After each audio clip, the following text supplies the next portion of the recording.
നമ്മൾ എടുത്തുകൊണ്ടിരുന്നത് media and സൈക്കോളജിയാണ്.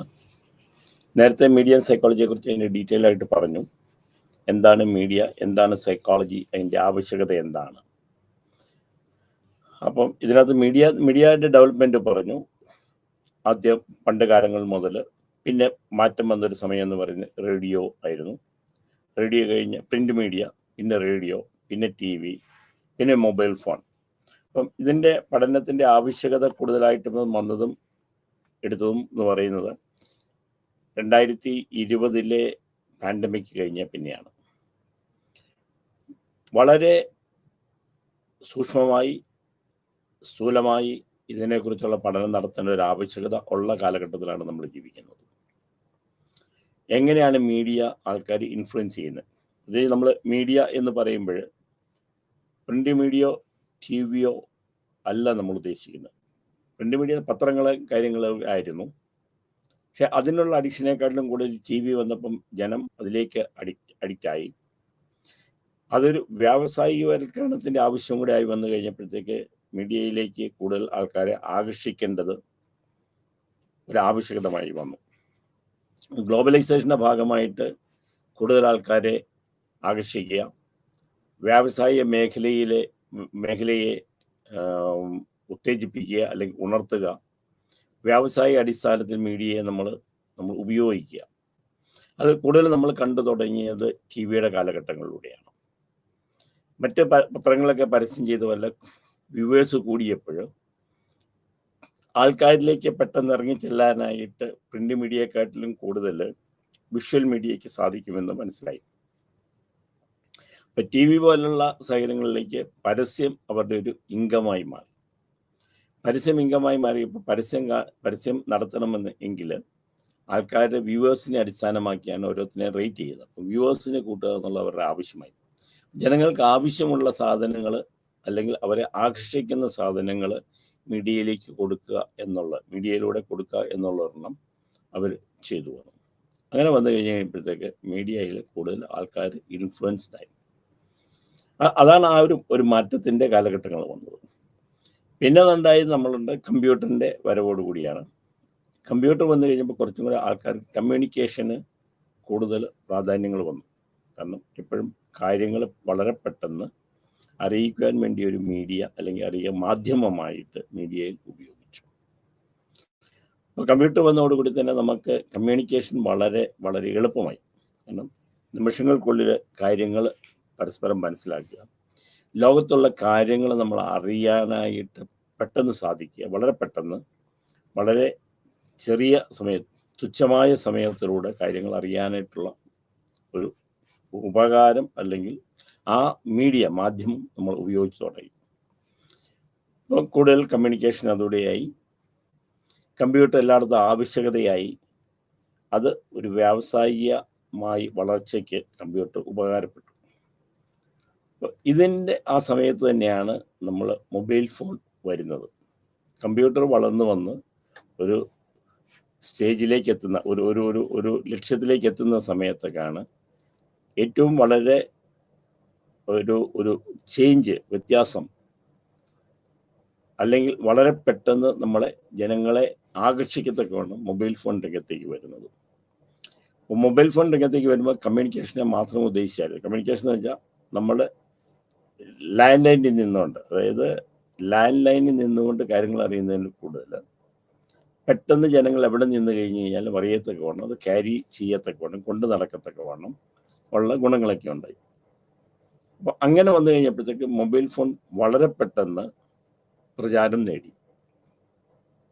അപ്പോൾ പ്രചാരം നേടിയത് മാത്രമല്ല, മൊബൈൽ ഫോൺ ഏറ്റവും കൂടുതൽ വളരെ പെട്ടെന്ന് വിറ്റഴിയാനായിട്ട് സാധിച്ചു. അതാണ് അതിൻ്റെ ഏറ്റവും വലിയൊരു ഗുണം. വളരെ പെട്ടെന്ന് വിറ്റഴിയുക, വളരെ പെട്ടെന്ന് ജനഹൃദയങ്ങളിലേക്ക് അത് സ്ഥാനം പിടിക്കുക, അതിൻ്റെ ഉപയോഗം ഏറ്റവും ഗുണകരമായി ജനങ്ങൾ പ്രയോജനപ്പെടുത്താൻ തുടങ്ങി. ആ ഒരു കാലഘട്ടത്തിലാണ് നമ്മൾ മീഡിയയ്ക്ക് നമുക്ക് പ്രാധാന്യം വന്നത്. റോൾ അത് മീഡിയയിൽ സൈക്കോളജിയിലെ റോള് കൂടുതൽ വരുന്ന അവിടെയാണ്. അതിനു മുമ്പ് നമ്മൾ TVയുടെ അഡിക്ഷനെ കുറിച്ച് എങ്ങനെയാണ് ജനങ്ങളെ ബാധിക്കുന്നത്, അല്ലെങ്കിൽ TV എങ്ങനെയാണ് ജനങ്ങളുടെ മാനസികമായ ശാരീരികമായ വളർച്ച വയ്ക്കുന്നത്. അപ്പം മീഡിയ വന്നു കഴിഞ്ഞപ്പോഴത്തേക്ക് എന്താ, മീഡിയയിൽ ഒരു ഗുണം എന്ന് വെച്ചാൽ ഒരു റോൾ മോഡൽ ഉണ്ടാക്കാനായിട്ട്. അതായത് നമ്മൾ ഏതിൽ ആകർഷിക്കപ്പെടുക, റോൾ മോഡലാക്കുക, അത് നമ്മുടെ ജീവിതത്തിലേക്ക് വരുത്തുക.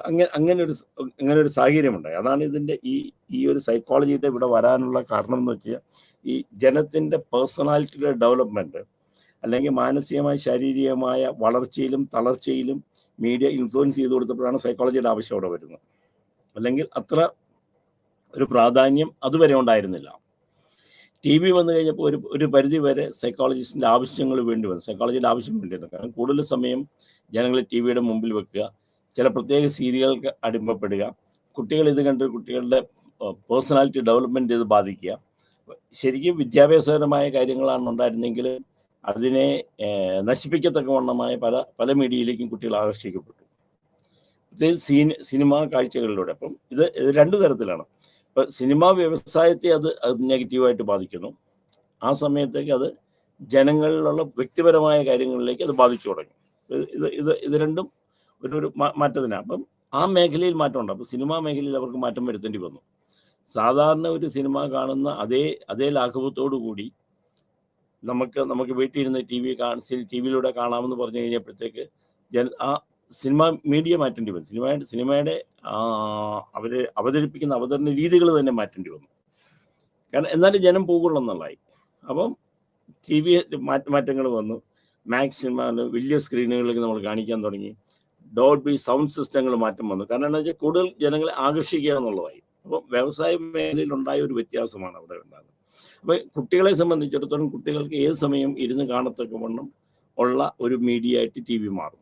കുട്ടികൾ അതിന് അഡിക്റ്റ് ആകും. അവർ പേഴ്സണാലിറ്റി അവരിലേക്ക് വ്യാപിക്കുന്നു.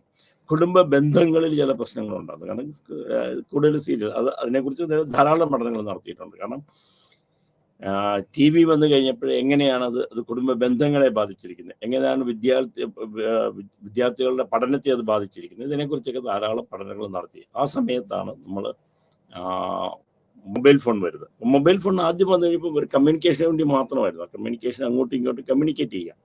നമ്മൾ എവിടെ ഇരുന്ന് കഴിഞ്ഞാലും ഒരാളും മറ്റാളുമായിട്ട് നമുക്ക് സംസാരിക്കാൻ ഫോണിൻ്റെ അതേ കാര്യങ്ങളായിരുന്നു.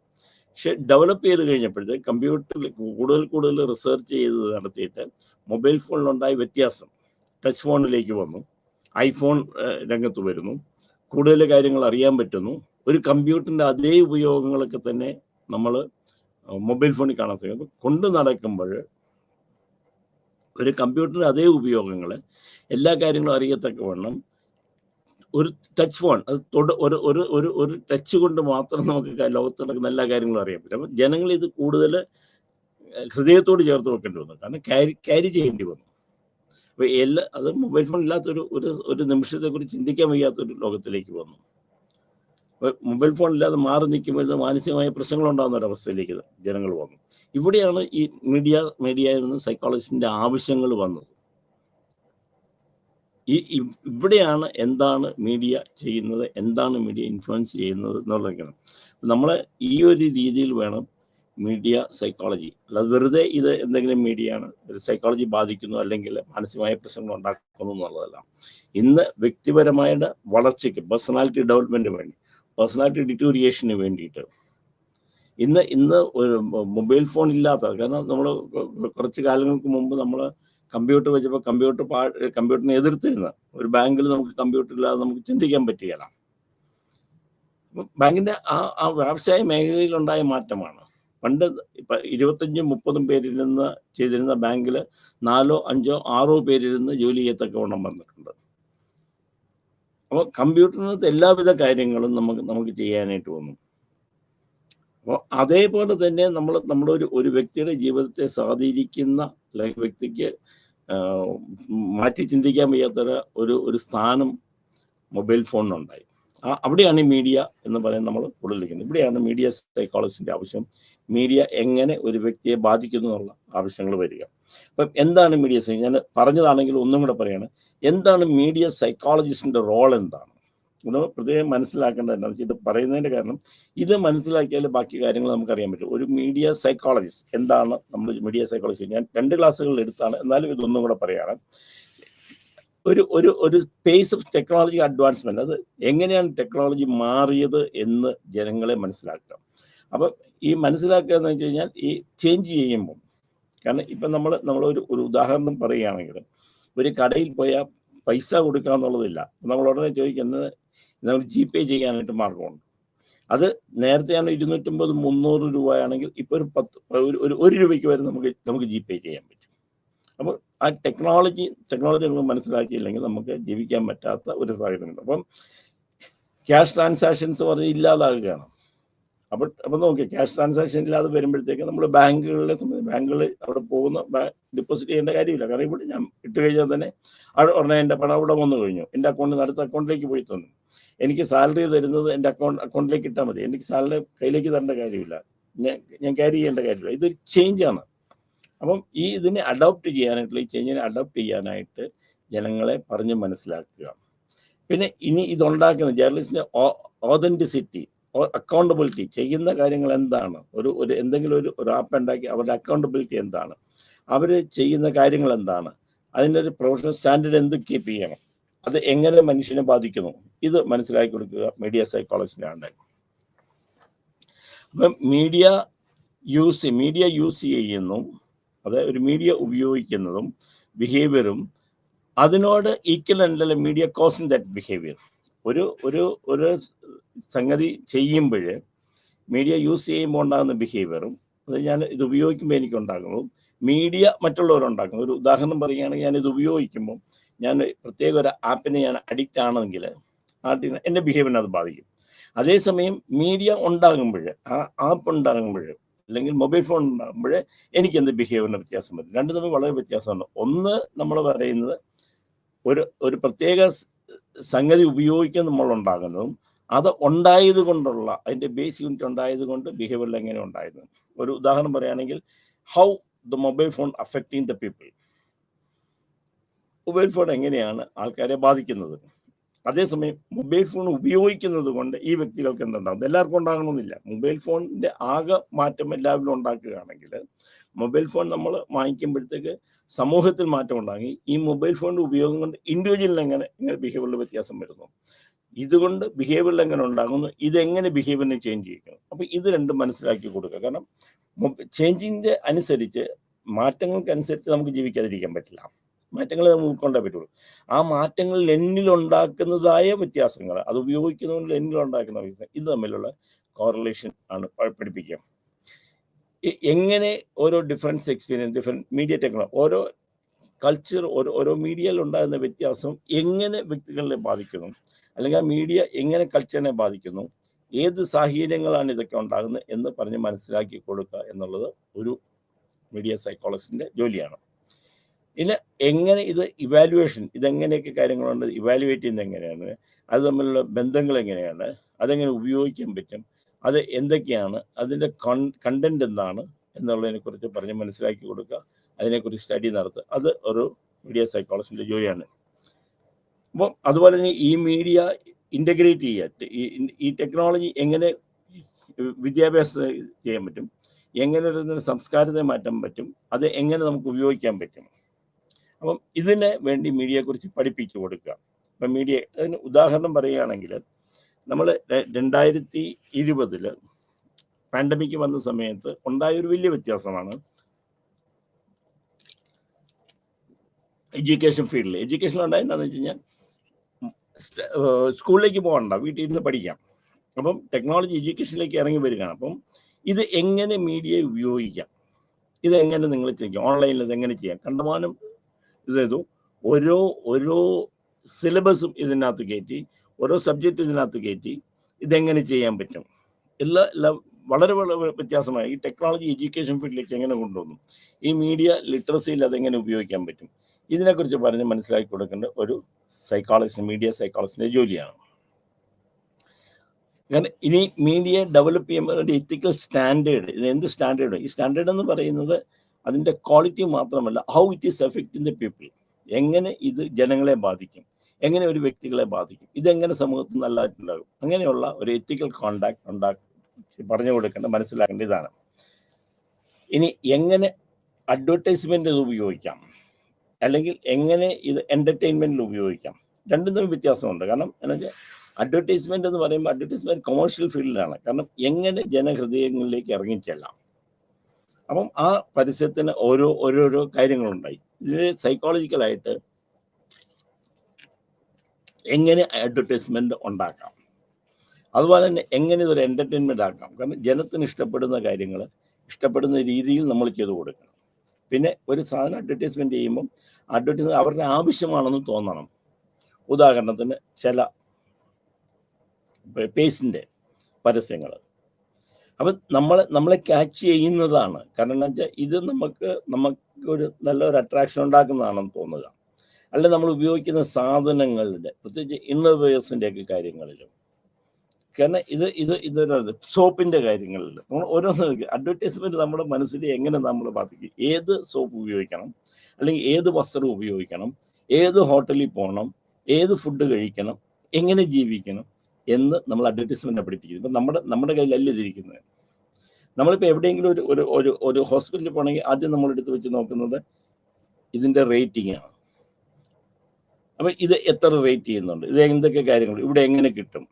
അല്ലാതെ നമ്മളൊരു ഡോക്ടറെ കണ്ടിട്ടോ അതല്ലെങ്കിൽ ഡോക്ടറെ ചികിത്സയുടെ അനുഭവങ്ങൾ കൊണ്ടല്ല, മറ്റുള്ളവരെങ്ങനെ പറയുന്നു എന്നനുസരിച്ചാണ് നമ്മൾ തീരുമാനിക്കുന്നത്. That's advertisement.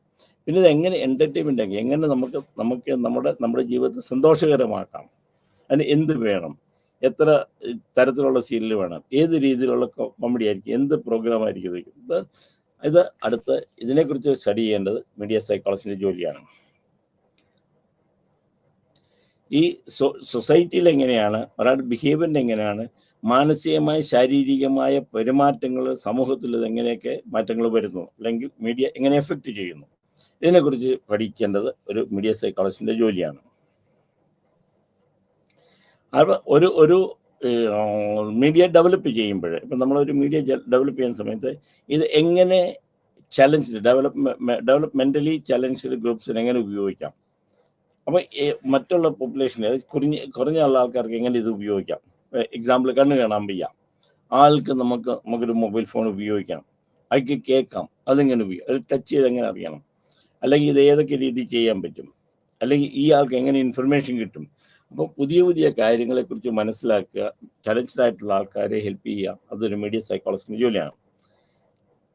പിന്നെ ഇതെങ്ങനെ ഉപയോഗിക്കുക, കാരണം ഇത് നോക്കി ഇതിന് ഒരു ക്രിമിനൽ ടെൻഡൻസി. ഇപ്പം നമ്മളൊരു മീഡിയ വന്നു കഴിയുമ്പോഴത്തെ മീഡിയ കൊണ്ട് നമുക്ക് പെട്ടെന്ന് കമ്മ്യൂണിക്കേറ്റ് ചെയ്യാൻ പറ്റും. ആ കമ്മ്യൂണിക്കേഷൻ കൊണ്ട് ഡീവിയൻ്റ് ബിഹേവിയർ ഉണ്ടാക്കാൻ പറ്റും. ഒരു വയലൻസ് ഒരു രാജ്യത്ത് ഉണ്ടാക്കാം, ഒരു വ്യക്തികളെ എടുക്കാം. സോ ഇതിനെക്കുറിച്ചുള്ള പഠനങ്ങളും ഇതിനെക്കുറിച്ച് അവരെ ഹെൽപ്പ് ചെയ്യേണ്ടത് ഒരു മീഡിയ സൈക്കോളജിൻ്റെ റോളാണ്. അപ്പം ഇതെങ്ങനെ ഓരോ എക്സ്പെർട്ടൈസ് ചെയ്തിട്ട് ഇതെങ്ങനെ എഴുതണം, എന്തൊക്കെ കാര്യങ്ങൾ ചെയ്യണം, എങ്ങനെ ഇത് ചെയ്യണം, ഒരു ഷോയിൽ എങ്ങനെ വരണം, എങ്ങനെ അപ്പിയറൻസ് വേണം, ഇതൊക്കെ ചെയ്യുന്ന മീഡിയ സൈക്കോളജിൻ്റെ ജോലിയാണ്. കോച്ചിങ് മീഡിയ വർക്ക് ഫോഴ്സസ്, അപ്പോൾ കൺസൾട്ടിങ് ആയിട്ട് ചെയ്യുക, ഇതിനെക്കുറിച്ച് പറഞ്ഞു കൊടുക്കാനായിട്ടുള്ള, ഇതിനെക്കുറിച്ച് ട്രെയിനിങ് കൊടുക്കാനുള്ള വർക്ക് ഫോഴ്സസ് ഉണ്ടാക്കുക. കാരണം ഇപ്പം സൈബർ ക്രൈംസ് ഇഷ്ടം പോലെ നടക്കുന്നുണ്ട്. അപ്പോൾ ഇതിനകത്തുള്ള നമ്മൾ ഒരു ഫോട്ടോ കിട്ടിയ മോർഫ് ചെയ്ത് നമ്മൾ ഇരിക്കുന്നത് നാണക്കേട് വരുത്താനായിട്ട് ഉപയോഗിക്കുന്നത്, വളർത്താൻ ഉപയോഗിക്കുന്നുണ്ട്. അപ്പം ഇതിനൊക്കെ എങ്ങനെയാണ് ഇതിനെ നേരിടാൻ പറ്റുക, ഓരോ മീഡിയയിലും എന്തൊക്കെയാണ് നടക്കുന്നത്, അല്ലെങ്കിൽ സൈബർ ക്രൈമിനെ എങ്ങനെ തടയാം, അതെങ്ങനെ നമുക്ക് കണ്ടുപിടിക്കാം, എങ്ങനെ ഹെൽപ്പ് ചെയ്യാം. ഇത് ഒരു സൈക്കോളജിസ്റ്റിൻ്റെ ജോലിയാണ്. ഇമ്പ്രൂവ് ഓൾ ഫോംസ്, എല്ലാ മീഡിയ ഒന്ന് ഇമ്പ്രൂവ് ചെയ്യാൻ വേണ്ടി, കാരണം എങ്ങനെ പുതിയ കാര്യങ്ങൾ ഉണ്ടാക്കാം, എങ്ങനെ ജനങ്ങളെ ചെയ്യാം, ഇതെങ്ങനെ ഉപകാരപ്രദമായിട്ട് ഉപയോഗിക്കാം, ഇതിനെക്കുറിച്ചുള്ള പരീക്ഷണങ്ങൾ നടത്തുക, റിസർച്ച് നടത്തുക എന്നുള്ള മീഡിയ സൈക്കോളജിൻ്റെ ജോലിയാണ്. പിന്നെ പുതിയ ടെക്നോളജി ഉണ്ട്, അതെങ്ങനെ ക്ലിനിക്കിൽ നമ്മൾ ഉപയോഗിക്കാം. ഒരു ഉദാഹരണത്തിന് നമുക്കിപ്പോൾ സൈക്കോളജിക്കൽ ടെസ്റ്റ് നടക്കും, ഇവാലുവേഷൻ നടത്തണം. സൈക്കോളജി ടെസ്റ്റ് നമുക്ക് സ്വന്തമായിട്ട് പല സൈക്കോളജി ഇവാലുവേഷൻസ് നമുക്ക് നടത്താൻ പറ്റും. ഇനി അതല്ല, ഇവിടെ ഒരു പേഷ്യൻ്റ് ടെസ്റ്റ് നടത്തണമെങ്കിൽ പഴയ പോലെ അവിടെ ഇരുന്ന് ചെയ്യേണ്ട കാര്യമില്ല, വീട്ടിൽ ഇരുന്നിട്ട് നമുക്ക് എങ്ങനെ ചെയ്യാൻ പറ്റും. അപ്പം ഇത് സൈക്കോളജി മീഡിയ എങ്ങനെ ചെയ്യാൻ പറ്റും, അവർക്ക് എങ്ങനെ ട്രെയിനിങ് കൊടുക്കാൻ പറ്റും, എങ്ങനെ ഡിസ്റ്റൻസ് ലേണിങ്ങിൽ എങ്ങനെ വെർച്വൽ ക്ലാസ് റൂംസ് ഉണ്ടാക്കാം, ഇതിനെക്കുറിച്ചൊക്കെ നമ്മൾ ചെയ്യുക. കാരണം നേരത്തെ ഒരു കുട്ടി ക്ലാസ്സിൽ ഇരിക്കുന്ന സമയത്ത് നമ്മളവിടെ ടീച്ചർ നേരിട്ട് വന്ന് നമ്മൾ പഠിപ്പിക്കുന്നതായിരുന്നു. ഇപ്പം മറി ടെക്നോളജി വൈസ് ഒരു TV വെച്ച് TV കൂടെ പഠിപ്പിക്കുന്നതാക്കി. പിന്നെ കുട്ടികൾ വീട്ടിൽ ഇരുന്ന ടീച്ചർ ഒരു സ്ഥലത്ത് ഇരുന്ന്, ഉദാഹരണത്തിന് ഞാനിവിടെ തന്നെ ഇരുന്ന് ക്ലാസ് എടുക്കുകയാണ്. ഇത് ടെക്നോളജിയാണ്. ഇപ്പോൾ എഡ്യൂക്കേഷൻ ഇത് ട്രെയിനിങ് കൊടുക്കുക, ഇത് കേൾക്കുന്ന നിങ്ങൾ എല്ലാവരും കേൾക്കുന്നുണ്ട്. അത് വെർച്വൽ ക്ലാസ് റൂംസ് നമുക്ക് ഉണ്ടാക്കാൻ പറ്റും. നമുക്ക് ഒരിടത്തിരുന്ന് ക്ലാസ് മറ്റുള്ള ക്ലാസ് എടുക്കാം. അതുപോലെ തന്നെ ഒന്ന് ടെക്നോളജി, അത് മീഡിയയുടെ ടെക്നോളജി ഡെവലപ്മെൻറ്റ് വന്നിരിക്കുന്നത് ആർട്ടിഫിഷ്യൽ ഇൻ്റലിജൻസിനകത്താണ്. ആർട്ടിഫിഷ്യൽ ഇൻ്റലിജൻസ് മീഡിയ കൂടെ. കാരണം ഒരു ഡോക്ടർ സർജൻ സർജറി ചെയ്യണമെങ്കിൽ ഒരിടത്തിരുന്നുകൊണ്ട് 4, 5, 6 പേരെ ഒരു ഡോക്ടർ സർജറി ചെയ്യാനായിട്ട് സാധിക്കും. അത് ടെക്നോളജി. അവിടെ നിന്ന് ഇനിയിപ്പം മെഡിക്കൽ എവിടെയെങ്കിലും ട്രീറ്റ്മെൻറ്റ് നടത്തുക, ഒരു ഡോക്ടർ അവിടെ തിരുന്ന് കഴിഞ്ഞ് കഴിഞ്ഞാൽ രോഗികൾക്ക് പറഞ്ഞു കഴിഞ്ഞ് കഴിഞ്ഞാൽ കണ്ട് ഡോക്ടർക്ക് ട്രീറ്റ്മെൻറ്റ് നടത്താൻ പറ്റും. ഇതൊക്കെ ടെക്നോളജിയുടെ മീഡിയയുടെ ഡെവലപ്മെൻറ്റിൻ്റെയാണ്. ഇനി എങ്ങനെയാണ് മീഡിയയിൽ റിസർച്ചുകൾ നടത്തുക, ഇതിനെക്കുറിച്ചുള്ള റിസർച്ച് നടത്തുക. അപ്പം ഏറ്റവും കൂടുതൽ മീഡിയയിൽ റിസർച്ച് തുടങ്ങിയത് ഇതിൻ്റെ ഗുണദോഷങ്ങളെക്കുറിച്ച് പഠിക്കാൻ വേണ്ടിയിട്ടാണ്. എങ്ങനെ ഈ പറഞ്ഞ കാര്യങ്ങൾ ഒരു മീഡിയ സൈക്കോളജിസ്റ്റ് ഇതെങ്ങനെ ഡെവലപ്പ് ചെയ്യാം, എങ്ങനെ ടെക്നോളജി അഡോപ്റ്റ് ചെയ്യാം, എങ്ങനെ കാര്യങ്ങൾ പറഞ്ഞ് മനസ്സിലാക്കാം, എങ്ങനെ ഇത് ഉപകാരപ്രദമാക്കാം, എന്തൊക്കെ പ്രശ്നങ്ങളാണ് ഇത് നേരിടുന്നത് എന്നുള്ള റിസർച്ച് നടത്താം. അതിന് ഈ റിസർച്ച് നടത്തുക ഇത് വളരെ കോംപ്ലക്സ് ആണ്. കാരണം ഒരു റിസർച്ച് എന്ന് പറഞ്ഞാൽ മീഡിയയെ സംബന്ധിച്ചിടത്തോളം കോംപ്ലക്സ് ആണ്. കാരണം ഒന്ന്, ഇതൊരു എമേർജിങ്, ഇത് വളർന്നു വരുന്ന ഒരു ഫീൽഡാണ്. രണ്ടാമത്, ഇതിനകത്ത് കുറേ പ്രശ്നങ്ങളെന്ന് വെച്ചാൽ ഒരു വ്യക്തിയെ സംബന്ധിച്ച് ഇത് ഓരോരുത്തർക്കും ഓരോ രീതിയിലാണ് ഇത് ബാധിക്കുന്നത്. അപ്പം നമുക്ക് കോമൺ ആയിട്ട് ഒരു പഠനം അതിനെക്കുറിച്ച് നടത്താൻ പറ്റുകയില്ല. ഇപ്പം എക്സാമ്പിൾ ഞാനിപ്പോൾ പറയുകയാണ്, ഒരു സ്കൂളിൽ ഹൗ ദ മൊബൈൽ ഫോൺ അഫക്റ്റിങ്. ഈ മൊബൈൽ ഫോൺ അഫക്റ്റിംഗ് എന്ന് പറയുമ്പോൾ മൊബൈൽ ഫോണിനകത്ത് തന്നെ പല ആപ്പുകളുണ്ട്. ഇത് ഉപയോഗിക്കുന്ന കുട്ടികൾ വേറെയാണ്. അപ്പോൾ ഒരു കുട്ടിക്ക് ഒരെണ്ണം ഇഷ്ടപ്പെടണമെന്ന് നിർബന്ധമില്ല, അതുപോലെ തന്നെ എല്ലാവരും കൂടി ഉപയോഗിക്കണമെന്ന് നിർബന്ധമില്ല. അപ്പോൾ ഈ റിസർച്ച് മീഡിയ കോംപ്ലക്സ് ആയിരിക്കണം, ഒരേ രീതിയിലായിരിക്കണമെന്നില്ല, ഒരേ കാര്യങ്ങളായിരിക്കണമെന്നില്ല. വ്യക്തികളിൽ നിന്ന് വ്യക്തികളിലേക്ക്, individual to individual it varies. ഈ റിസർച്ച് മെത്തഡോളജി, റിസർച്ച് എന്ന് പറയുന്നത് സൈക്കോളജി മീഡിയ റിസർച്ച് ഭയങ്കര കോംപ്ലക്സ് ആണ്. പിന്നെ ഇതെങ്ങനെ ടെസ്റ്റിങ്, റീടെസ്റ്റിങ്, റിവൈസിങ് ആണ്. നമ്മൾ ഒരു കാര്യം ടെസ്റ്റ് ചെയ്യുക, അത് ശരിയാണെന്ന് നോക്കുക. അപ്പം നമ്മൾ ഇതിനകത്ത് നമ്മളൊരു മനസ്സിലാക്കേണ്ടത് എങ്ങനെ നമുക്ക് റിസർച്ച് നടത്താം, റിസർച്ചിൻ്റെ സ്റ്റെപ്സ് എന്തൊക്കെയാണ് അതറിയണം. അപ്പം റിസർച്ചിൻ്റെ സ്റ്റെപ്സ് എന്ന് പറഞ്ഞാൽ ആദ്യം ഫോമിങ് ദ പ്രോബ്ലമാണ്. പ്രോബ്ലത്തെ നമ്മൾ ചെയ്യുകയാണ്. ഇതാണ് നമ്മൾ ചെയ്യാൻ പോകുന്നത്. ഒരു ഉദാഹരണത്തിന് പറയാണ്, മീഡിയ കുട്ടികളെ, പഠിക്കുന്ന കുട്ടികളിൽ നമുക്ക് എങ്ങനെ എഫക്റ്റ് ചെയ്യുന്നു, അല്ലെങ്കിൽ മൊബൈൽ ഫോണിൻ്റെ മൊബൈൽ ഫോൺ സമൂഹത്തിൽ അല്ലെങ്കിൽ വിദ്യാർത്ഥികളുടെ ഇടയ്ക്ക് പ്രശ്നം ഉണ്ടാക്കുന്നുണ്ട്. ഒരു സ്റ്റേറ്റ്മെൻറ്റ് ഓഫ് ദ പ്രോബ്ലമാണ്. ഇതായില്ല, ഇത് വെറുതെ ഒരു സ്റ്റേറ്റ്മെൻറ്റാണ്. ഒരു മൊബൈൽ ഫോൺ കുട്ടികളിൽ പ്രശ്നം ഉണ്ടാക്കുന്നുണ്ട്. പ്രശ്നം എന്ന് പറഞ്ഞാൽ മാത്രം നമ്മൾ എടുത്തിട്ട് നമ്മൾ അടുത്തതിലേക്ക് പോവുകയാണ്. അതുകൊണ്ടാണ് നമ്മൾ അതിൻ്റെ ഹൈപ്പോത്തസിസാണ് the mobile phone have a negative impact on the students. അത് നെഗറ്റീവായിട്ടൊരു ഇമ്പാക്റ്റ് ഉണ്ടാക്കുന്നുണ്ട് എന്ന് നമ്മൾ ഇത് ചെയ്തു, ഹൈപ്പോത്തസിസ് ഫോം ചെയ്തു. ഹൈപ്പോത്തസിസ് ഫോം ചെയ്ത് കഴിഞ്ഞാൽ കുട്ടികളെ നമ്മൾ സെലക്ട് ചെയ്യണം. Then select samples. അപ്പം ആരെയാണ് നമ്മൾ സ്പെസിഫൈ ചെയ്യണം. സ്കൂൾ കുട്ടികളെ എവിടുത്തെ സ്കൂൾ കുട്ടികൾ, ഇന്ത്യയിലൊട്ടുള്ള സ്കൂൾ കുട്ടികളാണ്, ലോകത്തുള്ള സ്കൂൾ കുട്ടികളാണ്, അല്ലെ ഏതെങ്കിലും പ്രത്യേക ഡിസ്ട്രിക്റ്റിൻ്റെ മാത്രം കുട്ടികളാണോ? അപ്പോൾ നമ്മൾ സ്പെസിഫൈ ചെയ്തു, സാമ്പിൾസിനെ സെലക്ട് ചെയ്തു. അപ്പം സ്റ്റേറ്റ്മെൻറ്റ് ഓഫ് ദ പ്രോബ്ലം കഴിഞ്ഞു. ദെൻ ഹൈപ്പോത്തസിസ് ഫോം ചെയ്തു. നമ്മൾ സാമ്പിൾസിനെ സെലക്ട് ചെയ്ത് കഴിഞ്ഞാൽ നമ്മൾ ഇത് ഇമ്പാക്റ്റ് ഉണ്ടെന്ന് പറഞ്ഞാൽ ഇത് ഉപയോഗിക്കാത്തവരുടെ കൂടെ കാര്യം നോക്കണം. അപ്പം നമ്മൾ സാമ്പിൾസിനെ നമ്മൾ സെലക്ഷൻ നടത്തി കഴിഞ്ഞാൽ വേരിയബിൾസ് നമ്മൾ തീരുമാനം, കൺട്രോളിങ് ദ വേരിയബിൾസ്. ഒരു ടീം മൊബൈൽ ഫോൺ ഉപയോഗിക്കുന്നു, ഒരു ടീം മൊബൈൽ ഫോൺ ഉപയോഗിക്കുന്നില്ല. Then we R conducting the research. 1 മാസത്തേക്ക്, 2 മാസത്തേക്ക്, 3 മാസത്തേക്ക് നമ്മൾ എങ്ങനെ ചെയ്യുന്നു, നമ്മൾ ആളെ കൺട്രോൾ ചെയ്തിട്ടാണോ, അവർക്കൊട്ടും മൊബൈൽ ഫോൺ ഉപയോഗിക്കുന്നില്ല, എന്തൊക്കെയാണ് നമ്മൾ ചെയ്തു. ദെൻ അതിൻ്റെ റിസൾട്ടൊക്കെ നമ്മൾ എടുത്തു. മൊബൈൽ ഫോൺ ഉപയോഗിക്കാത്തവരുടെ നമ്മൾ റിസർച്ച് എടുത്ത് എന്താണ് അവരുടെ പേഴ്സണാലിറ്റിയാണ്, എമോഷൻസാണ്, ബിഹേവിയറാണ്, അതിനെക്കുറിച്ച് നമ്മൾ സ്റ്റഡി നടത്തിയിട്ട് നമ്മൾ ആ റിസർച്ചിൻ്റെ റിസൾട്ട് വരുന്നു. അപ്പോൾ ഇത് കമ്പയർ ചെയ്ത് that is called the research.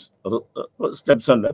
ആദ്യം statement of the problem, then we are forming the hypothesis, then selecting the samples, then controlling the variables, conducting the test, then the result. അപ്പം ഇത്രയും കാര്യങ്ങളാണ്. അപ്പോൾ ആദ്യം നമ്മൾ ടെസ്റ്റിംഗ്, റീടെസ്റ്റിംഗ് ആൻഡ് റിവൈസിങ് നടത്തുന്നു. Then probabilistic causality, ഇത് എങ്ങനെയൊക്കെ നമ്മൾ നടത്തും. അപ്പം റിസർച്ചിനകത്ത് ഇത് എങ്ങനെയൊക്കെയാണ്, ഇത് എന്തൊക്കെ കാര്യങ്ങൾ നടക്കാം എന്ന് പറയും. ദെൻ മൾട്ടിപ്പിൾ ഇൻ്റർപ്രിട്ടേഷൻ, നമ്മൾ ഒരു കാര്യത്തിന് പല രീതിയിൽ ഇന്നതായ റിസൾട്ടുകൾ വരാം. മൾട്ടിപ്പിൾ ഇൻ്റർപ്രിട്ടേഷൻ നമ്മൾ നടത്തും. Research method use, the quantitative and റിസർച്ചും ക്വാളിറ്റേറ്റീവ് റിസർച്ച്. ക്വാണ്ടിറ്റേറ്റീവ് റിസർച്ച് ഒരു നമ്പർ വെച്ചിട്ട് നമ്മളൊരു ടെസ്റ്റ് നടത്തിയിട്ട് ഇത്ര നമ്പർ ഇന്ന രീതിയിലാണ് ചെയ്യുന്നത്. അത് സ്റ്റാറ്റിസ്റ്റിക്കൽ അനാലിസിസ് ഒക്കെ നടത്തിയിട്ട് നമ്മൾ ക്വാണ്ടിറ്റേറ്റീവ് റിസർച്ച് എന്ന് പറയുന്നത്. അപ്പം നമ്മളൊരു ടെസ്റ്റ് നടത്തിയിട്ട് അതിൻ്റെ ടെസ്റ്റിൻ്റെ റിസൾട്ട് സർവേ മെത്തേഡൊക്കെ ഉപയോഗിച്ച് അല്ലെങ്കിൽ ഏതെങ്കിലും മെത്തേഡ് ഉപയോഗിച്ച് അതിനെ അനലൈസ് ചെയ്ത് ഡേറ്റ കളക്ട് ചെയ്ത് ആ ഡേറ്റയെ ബേസ് ചെയ്തിട്ട് നമ്മൾ അതിന് റിസൾട്ട് കൊടുക്കുക. Based on the datas numbers വെച്ച് നമ്മൾ, that is called quantitative research. അപ്പം ഒരു സംഗതി കണ്ട് അതിൻ്റെ നമ്പർ വൈസ് ഒക്കെ നമ്മളെടുത്ത് സെലക്ട് ചെയ്ത്, എക്സാമ്പിൾ ഇപ്പോൾ 10 പേരെ സെലക്ട് ചെയ്തു, അവരുടെ ഇന്ന കാര്യങ്ങൾ ചെയ്തു, അവർ എമോഷൻസ് ചെയ്തു, അല്ല അവരുടെ ക്രിയേറ്റിവിറ്റി ചെയ്തു. ഇത് വെച്ചിട്ട് നമ്മൾ ചെയ്തത് ക്വാണ്ടിറ്റേറ്റീവായിട്ട് നമ്പറിൽ നമ്മൾ റിസൾട്ട് കൊടുക്കുന്നത് ക്വാണ്ടിറ്റേറ്റീവ് റിസർച്ച്. ദെൻ ക്വാളിറ്റേറ്റീവ്, ഇത് നമ്മൾ ഒബ്സർവ് ചെയ്തിട്ട് അവരുടെ എമോഷൻസ് ബാക്കിയുള്ളതിനെ കുറിച്ച് നമ്മൾ സ്റ്റഡി നടത്തുക. ക്വാളിറ്റേറ്റീവ് മെഷേഴ്സ് ആക്കി അവരുടെ നമ്പേഴ്സ് അല്ല, അത് കൂടെ നമ്മൾ എന്താണ് ചെയ്യുന്നത് ആ ഒരു സംഗതിയാണ്. That is called qualitative measures. Then experimentation. ഞാൻ എക്സ്പെരിമെൻറ്റേഷൻ്റെ ഡീറ്റെയിൽസ് പറഞ്ഞിരുന്നു, എങ്ങനെയാണ് എക്സ്പെരിമെൻ്റ് നടത്തുക. എക്സ്പെരിമെൻ്റ് നടത്തുമ്പോൾ number 1 statement of the problem ആദ്യം, പിന്നെ ഹൈപ്പോത്തസിസ് ഫോം ചെയ്യണം. നമ്മൾ പഠിക്കാൻ പോകുന്ന ഇന്ന കാര്യമാണ്, ഇന്ന് തമ്മിലുള്ള റിലേഷൻസ് ആണ്, അത് നമ്മൾ ഒരു ഹൈപ്പോസിസ് ചെയ്ത് ഇത് പോസിറ്റീവായിട്ട് നെഗറ്റീവായിട്ട് നമ്മൾ ബാധിക്കുന്നു. ദെൻ സാമ്പിൾസ് സെലക്ട് ചെയ്യുന്നു, controlling the variable, conducting the experiment. അപ്പോൾ ഇതിനകത്ത് എക്സ്പെരിമെൻ്റ് ഡിസൈൻ ഉണ്ട്, ക്ലാസിക്കൽ എക്സ്പെരിമെൻ്റൽ ഡിസൈൻ. ഞാനതാണ് പറഞ്ഞത് എങ്ങനെയാണ് ഡിസൈൻ ചെയ്യുന്നത്. Then quasi experimental and special design. അപ്പം നമ്മൾ അറിയേണ്ട കാര്യങ്ങൾ ഒരു പ്രത്യേക രീതിയിൽ വെച്ചിട്ട് ഇന്ന റിസൾട്ടാണ് എന്ന് പറഞ്ഞുകൊണ്ട് നമ്മൾ കൊടുക്കുക. അല്ലെങ്കിൽ ഫാക്ടോറിയൽ, ഇന്നത് കൊണ്ട് ഇന്നത് സംഭവിക്കുന്നു. ആ റിപ്പീറ്റഡ് മെഷേഴ്സ് ഡിസൈൻ, ഒന്നുകിൽ നമ്മളിത് ചെയ്ത് 2-3 പ്രാവശ്യം ടെസ്റ്റ് ചെയ്ത് റിസൾട്ട് വരെ റിപ്പീറ്റഡ് മെഷേഴ്സ് ചെയ്യുക. അപ്പം എക്സ്പെരിമെൻറ്റേഷന് നമ്മൾ ക്ലാസിക്കൽ എക്സ്പെരിമെൻ്റൽ ഡിസൈൻ കൊടുക്കാം, കോസി എക്സ്പെരിമെൻ്റൽ കൊടുക്കാം. ക്ലാസിക്കൽ എന്ന് വെച്ചാൽ സാധാരണഗതി നമ്മൾ നടത്തുന്ന കോമൺ ആയിട്ടുള്ളതിനെ കുറിച്ചുള്ള നമ്മുടെ പഠനങ്ങൾ. കോസി എന്ന് വെച്ചാൽ ഏതെങ്കിലും ഡിസൈൻ ചെയ്ത് പ്രത്യേക ഡിസൈൻ ചെയ്ത് അതിനെക്കുറിച്ച്. ഫാക്ടോറിയൽ എന്തെങ്കിലും കാരണത്തെ ബേസ് ചെയ്ത് അടിസ്ഥാനപരമായ കാര്യകാര്യങ്ങളെ ബേസ് ചെയ്യുന്നതിന് ഓർ റിപ്പീറ്റഡ് മെഷേഴ്സ് ഡിസൈൻ എന്നുവെച്ചെങ്കിൽ സാധാരണ രീതിയിൽ അളവ് ഇത് ചെയ്ത് ടെസ്റ്റിനകത്ത് റിസൾട്ട് വെച്ച് നമ്മൾ ചെയ്യാം. ഇത് എന്തൊക്കെയാണ് മെത്തേഡ്സ് ആണ്. Number 1 is called survey method. അപ്പോൾ സർവേ മെത്തേഡ് എന്ന് വെച്ചാൽ നമ്മൾ ഒരു ഇത് ഇമീഡിയ നിങ്ങൾക്ക് ഒരു ഉദാഹരണത്തിന് മൊബൈൽ ഫോൺ നിങ്ങൾക്ക് ഉപകാരം ചെയ്യുന്നുണ്ടോ, ഉണ്ട് എന്നുള്ളത് നമുക്ക് സ്റ്റഡി ചെയ്യാം. നമ്മൾ ഓരോരുത്തരെയും പോയി കണ്ട് ഒരു ക്വസ്റ്റ്യനെയർ തയ്യാറാക്കി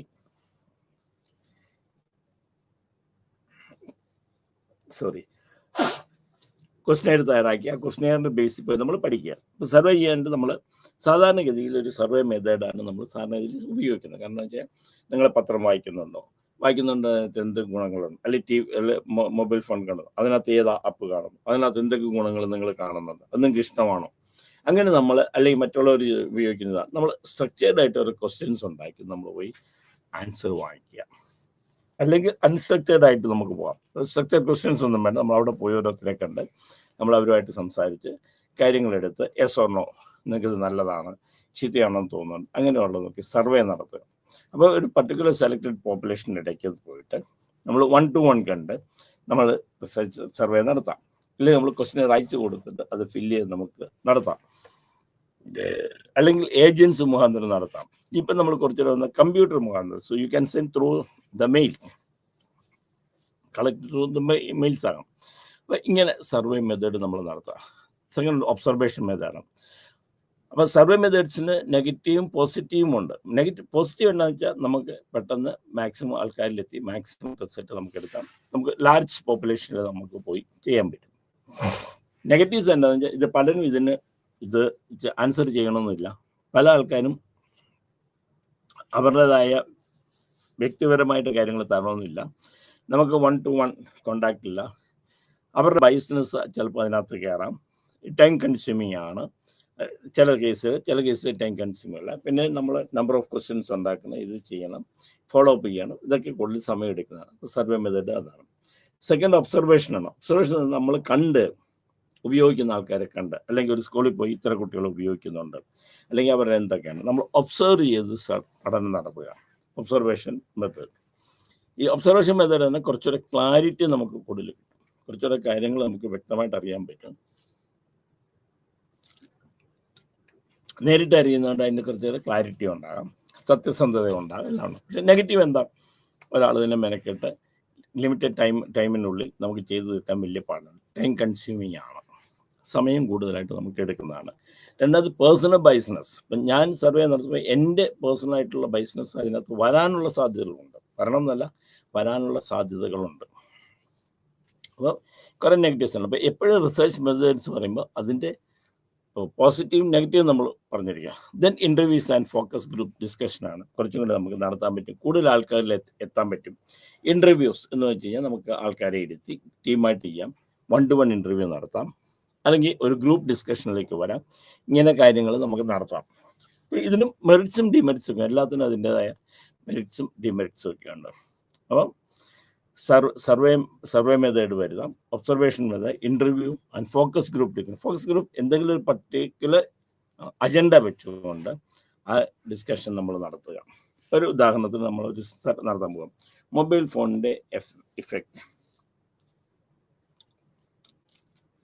effect of mobile phone on children. ഒരു പർട്ടിക്കുലർ ഇതിനാണ്. അത് നമുക്ക് ആ ഗ്രൂപ്പിലെ സ്കൂളുകളിലെ എല്ലാ കുട്ടികളെയും വിളിച്ചിരുത്തി, എല്ലാവരുടെ റെപ്രസെൻറ്റേറ്റീവ്സ് വിളിച്ച്, ടീച്ചേഴ്സിനെ വിളിച്ച് നടത്തി, we can have a discussion, is right or wrong. Mobile ഫോണിൻ്റെ ഉപയോഗം കുട്ടികൾ നെഗറ്റീവായിട്ട് എഫക്റ്റ് ചെയ്യുന്നു, അല്ലെങ്കിൽ മൊബൈൽ ഫോണിൻ്റെ ഉള്ള ദോഷങ്ങൾ നമ്മൾ ഡിസ്കഷൻ ചാനൽസിനെയൊക്കെ വിളിച്ചിരുത്തി, നമ്മൾ ഒരു ടീമിൻ്റെ ഗ്രൂപ്പ് ആൾക്കാരെ വിളിച്ചിരുത്തി നമ്മൾ നടത്തുക. That is called group discussion. Then we are saying that this is the result. അപ്പോൾ കൂടുതലും ഈ സർവേസ്, ഈ ഒബ്സർവേഷൻ കൂടുതൽ നടക്കാറുണ്ട്, മറ്റേതും നടന്നുകൊണ്ടിരിക്കുന്നതാണ് research methods. The ethical issues.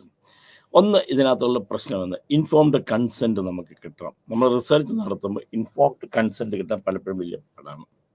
നമ്മൾ ആരാണ് തരുന്നത്, അല്ലെങ്കിൽ നമ്മൾ ആരെയാണ് ചെയ്യുന്നത്, അവരുടെ കൺസെൻറ്റ്, അവരുടെ അനുവാദം നമുക്ക് വേണം.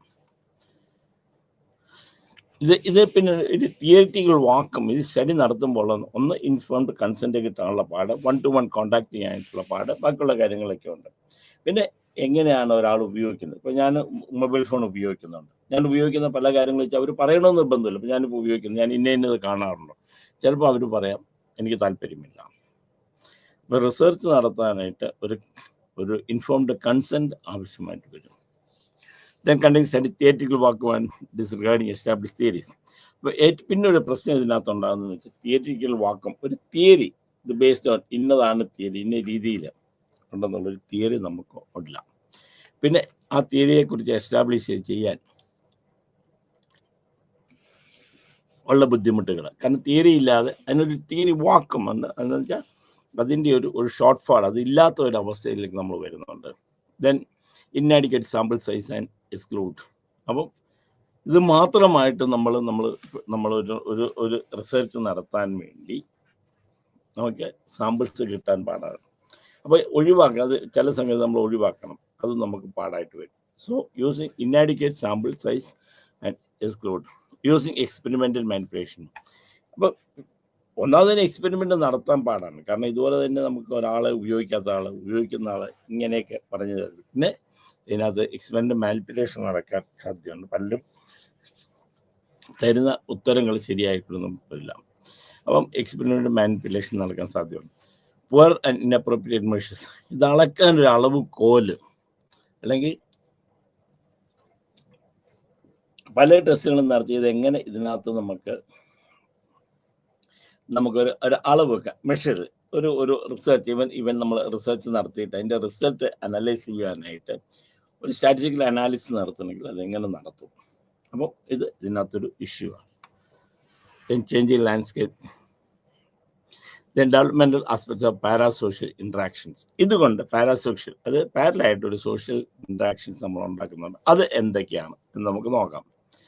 Then area of PSR research that when consumers identify media persons and both bonds and them, it is a form of relationship similar to an interpersonal. അപ്പം ഇത് ഉപയോഗിക്കുമ്പോൾ പാരാ സോഷ്യൽ ഇൻട്രാക്ഷൻസ് ഉണ്ടാക്കും. കാരണം ഇത് ഉപയോഗിക്കുമ്പോൾ രണ്ട് മീഡിയ നമ്മൾ കാണണമെന്നില്ല, നമ്മൾ കേൾക്കാത്ത ആളെ കുറിച്ചാം, കാണാത്ത ആൾക്കാരെ കുറിച്ച്, നമുക്ക് യാതൊരുവിധ ബന്ധമില്ലാത്തവരേക്കാം. അപ്പം ഇവർ തമ്മിലുള്ള റിലേഷൻഷിപ്പാണ്. അപ്പം ഒരു ഇന്റർപേഴ്സണൽ റിലേഷൻഷിപ്പ് ഡെവലപ്പ് ചെയ്യാനായിട്ട് ഇത് ചെയ്യുന്നത്. ഇപ്പം വാട്സാപ്പ് ഫ്രണ്ട്സ് ഉണ്ട്, ഇൻസ്റ്റാഗ്രാം ഫ്രണ്ട്സ് ഉണ്ട്, അപ്പം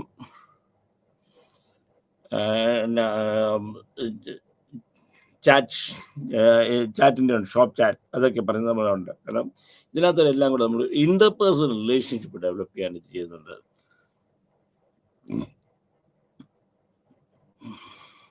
അപ്പം ഇവര് ഇതിനകത്ത് നോക്കുമ്പോൾ ഈ പാരാസോഷ്യൽ ഇത് യഥാർത്ഥത്തിലൊരു റിയൽ ഫ്രണ്ട് ആയിട്ടാണ്. അവർ ചില നോംസും ബാക്കിയുള്ള കാര്യങ്ങൾ, ആ നോംസിനകത്ത് ഇതുകൊണ്ട് അവിടെ ബന്ധങ്ങൾ അവർക്ക് വളർത്തി എടുക്കാൻ വേണ്ടി നമുക്ക് സാധിക്കാറുണ്ട്. അപ്പം ഒരു ഇന്റർപേഴ്സണൽ റിലേഷൻഷിപ്പ് ഉണ്ടാകുന്നുണ്ട്, മീഡിയ കൊണ്ട് ഇന്റർപേഴ്സണൽ റിലേഷൻഷിപ്പ് ഉണ്ടാകുന്നുണ്ട്. അവർക്ക് അവരുടെ നോംസും അവർക്ക് ഒരു ബിഹേവിയറും ഉണ്ട്. ആ ഒരു റിയൽ ഫ്രണ്ടായിട്ട് തന്നെ ജീവിതത്തിരിക്കുന്നു.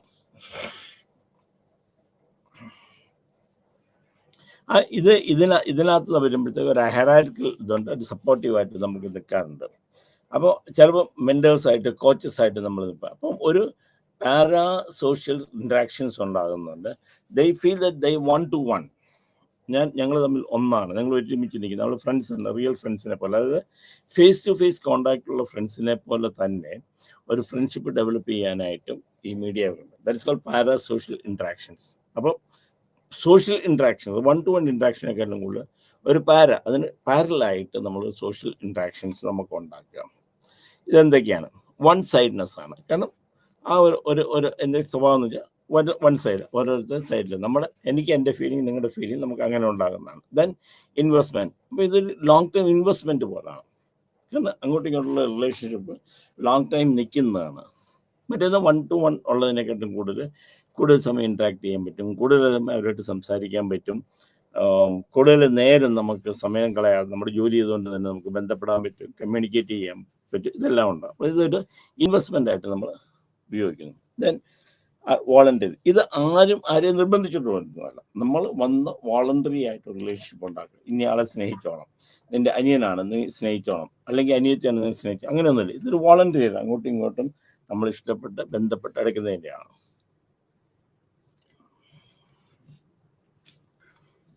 Affecting interpersonal relation applies peers. ഒരു വ്യക്തികൾ ഉണ്ടാകുന്ന കാര്യങ്ങൾ എന്തൊക്കെയാണ്? വ്യക്തിബന്ധങ്ങളിൽ ഉണ്ടാകുന്ന കാര്യങ്ങളാണ്.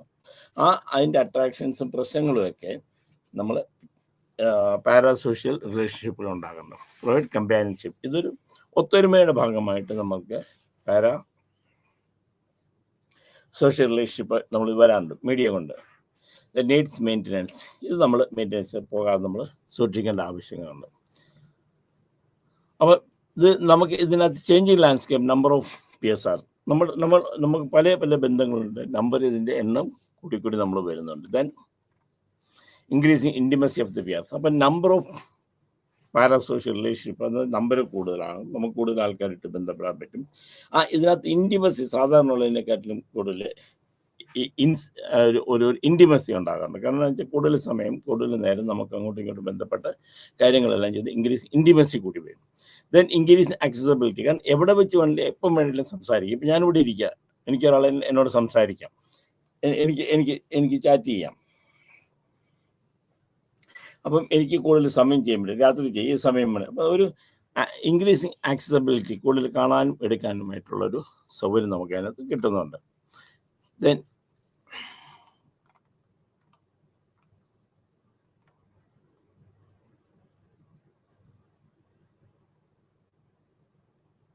അപ്പം increase intimacy, increase. Then developmental aspects of para.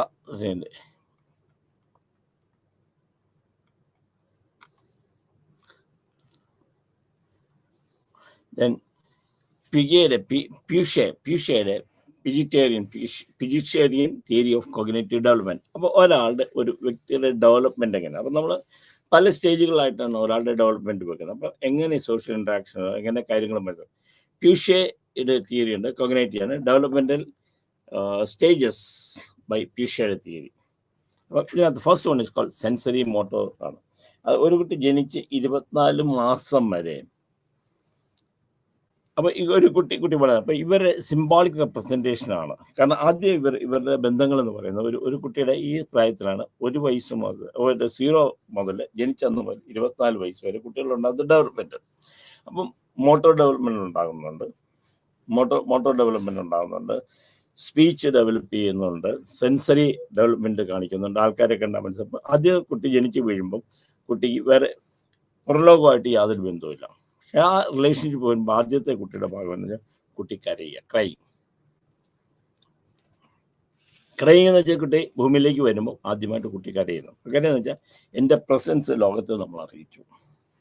അത് കഴിഞ്ഞ് കുട്ടി 3 മാസം പിന്നെ വലിയ വ്യത്യാസങ്ങളൊന്നും കുട്ടിക്കില്ല. കുട്ടിക്ക് പാല് കുടിക്കുന്നു, കിടക്കുന്നു, പിന്നെ കണ്ണുറയ്ക്കുന്നു, ശ്രദ്ധിക്കുന്നു, ഹെഡ് ഉറയ്ക്കുന്നു, അങ്ങോട്ടും ഇങ്ങോട്ടും നോക്കുന്നു, ഒച്ച കേൾക്കുമ്പോൾ അങ്ങോട്ടും നോക്കുന്നു, ശബ്ദമായിട്ട് ചേരുന്നു, വാക്കുകളൊന്നും കുട്ടിക്ക് അറിയില്ല.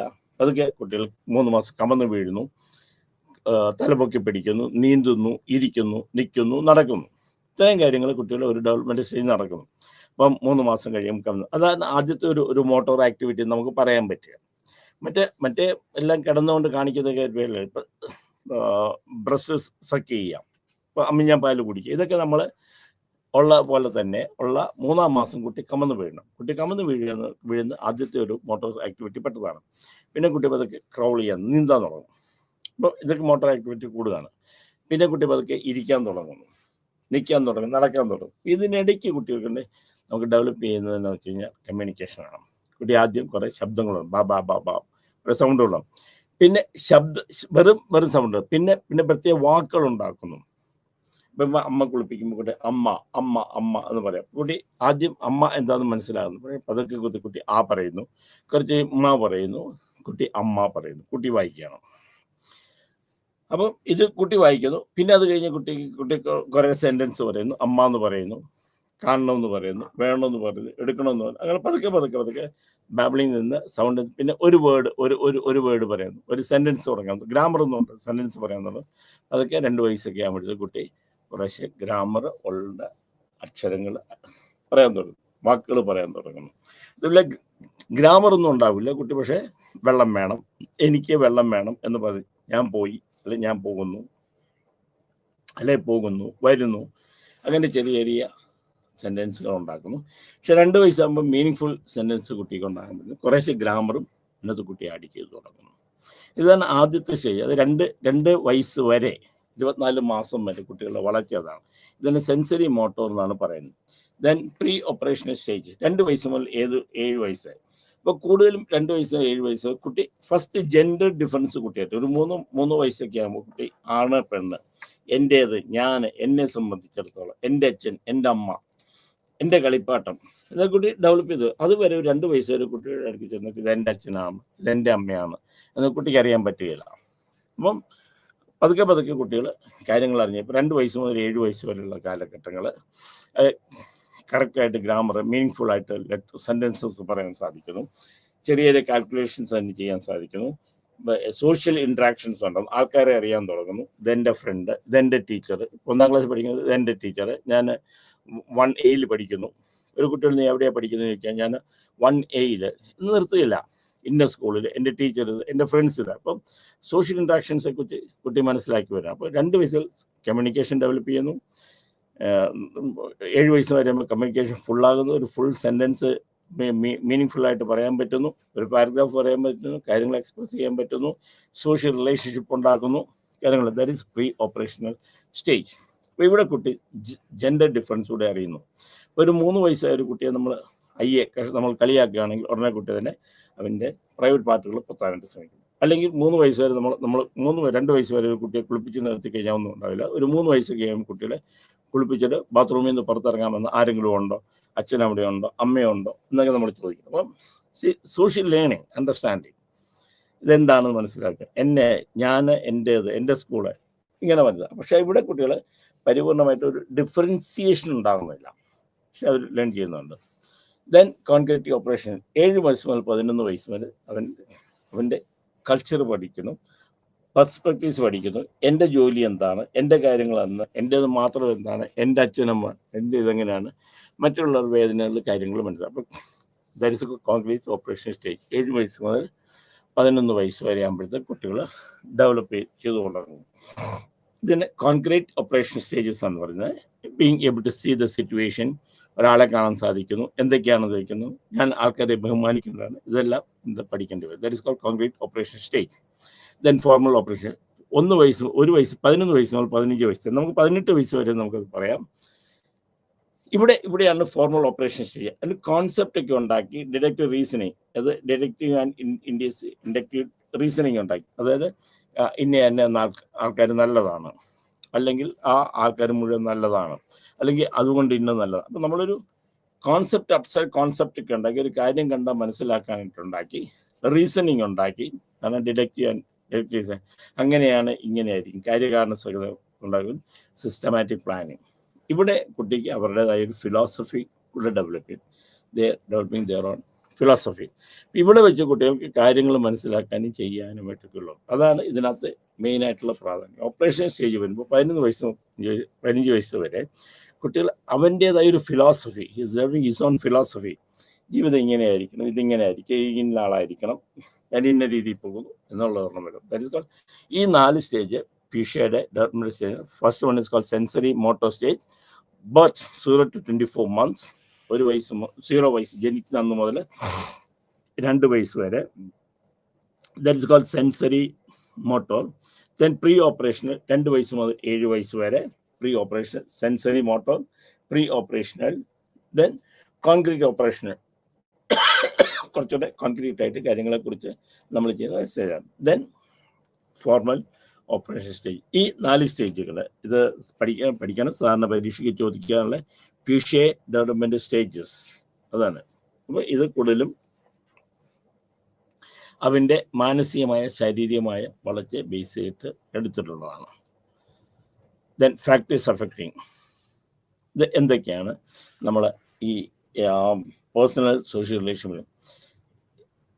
അപ്പോൾ ഇത് similarity and ability to emphasise with other character.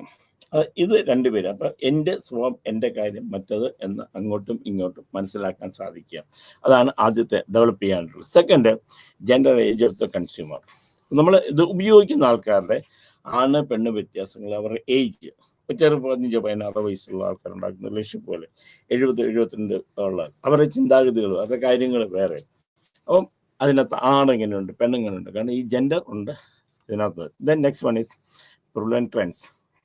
നിലനിൽക്കുന്നതായ ചില കാര്യങ്ങൾ, ആ ഒരു പ്രിവലൻ്റ് ഉണ്ട്. ചില കാര്യങ്ങൾ നമുക്ക് അങ്ങനെ ആയിരിക്കും, ഇങ്ങനെ ആയിരിക്കണം, ബാക്കിയുള്ളതായിരിക്കും എന്നുള്ളത്. That is called prevalent. Then effects of parasocial relationship. എന്തൊക്കെയാണ് ഇതിൻ്റെ എഫക്റ്റുകൾ? പോസിറ്റീവായിട്ട് ഇത് പാരാസോഷ്യൽ റിലേഷൻഷിപ്പിന് പോസിറ്റീവ് നെഗറ്റീവും ഉണ്ട്. പോസിറ്റീവായിട്ട് ഗുണങ്ങളുണ്ട്, നെഗറ്റീവ്. അതായത് ഇങ്ങനെ റിലേഷൻഷിപ്പ്, ഒരു മീഡിയ കൂടെ റിലേഷൻഷിപ്പ് ഉണ്ടാകുമ്പോൾ പിന്നെ നല്ല വശങ്ങളും അനിശ്ചിത വശങ്ങളും ഉണ്ട്. പിന്നെ നല്ല വശങ്ങൾ എന്ന് വെച്ചാൽ, ഒന്ന് ഷേപ്പിംഗ് ദ ഐഡൻറ്റിറ്റി. ഞാനെന്ന് പറഞ്ഞ വ്യക്തി സമൂഹം അംഗീകരിക്കുന്ന എങ്ങനെയാണ്, എന്തൊക്കെയാണ് എന്നെ ചെയ്യുന്നത്, അല്ലെങ്കിൽ അതെങ്ങനെ നമ്മൾ ഇമ്പാക്റ്റ് ചെയ്യുന്നു. Then can act A social glue. ഇത് സമൂഹത്തിനെ ഒരു ഗ്ലൂ ആയിട്ട് ഒന്ന് ഡെവലപ്പ് ചെയ്യുന്ന ഒരു സ്റ്റേജായിട്ട് നമുക്കിതിനെ ഉപയോഗിക്കാൻ പറ്റും.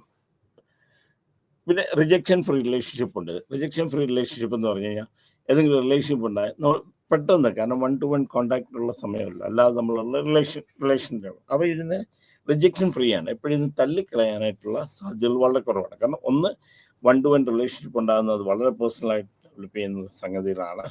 ഇത് പാരാസോഷ്യലാണ്. ഇതിനെപ്പോഴും കാണാനും കേൾക്കാനും എടുക്കാനും ഒക്കെ ഉള്ള നമ്മൾ സമയം കിട്ടും. അതുകൊണ്ട് ഇതിൻ്റെ റിജക്ഷൻ എന്ന് പറയുന്നത് കുറവായിരിക്കും. അപ്പോൾ പിന്നെ ലേണിംഗ് ത്രൂ മീഡിയയിലൂടെ നമ്മൾ പഠിക്കുകയാണ്. അപ്പോൾ ഓരോ മീഡിയം വരുമ്പോൾ ഓരോ മീഡിയങ്ങളുടെ കാര്യങ്ങൾ നമ്മൾ പഠിക്കുകയാണ്. കാരണം ലേണിംഗ് ആണ് ഇതിനകത്ത്.